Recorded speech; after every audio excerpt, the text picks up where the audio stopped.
அந்த நந்தன் என்ன பண்ணுதுன்னா, அந்த கொடியேற்ற முடியாமல் ஆகஸ்ட் 15 கொடியேற்ற முடியாமல் இருக்கிற பஞ்சாயத்து தலைவர்கள், தலித் பஞ்சாயத்து தலைவர்கள்லாம், பிடிஓ எல்லாம் கவர்மெண்ட் ஒரு ஆர்டர் போட்டிருக்கு, ஜிஓ போட்டிருக்கு.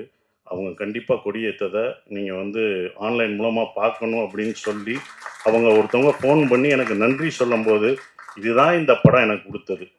ஒவ்வொருத்தவங்க அந்த இதில் அழுதுட்டு ஒரு அம்மா, நமக்கு எங்களால் ஏற்ற முடியலன்னு சொன்ன அந்த அம்மா, நாங்கள் இந்த வருஷம் ஏற்றுறோம்னு சொன்னோம் பார்த்தீங்களா, காசு பணம் கொடுத்தா கூட அது வராதுங்க. அந்த கண்ணீர் எனக்கு கொடுத்தது ஆஸ்கார் அவருக்கு சமம். அது வாங்கிட்டேன் நான்.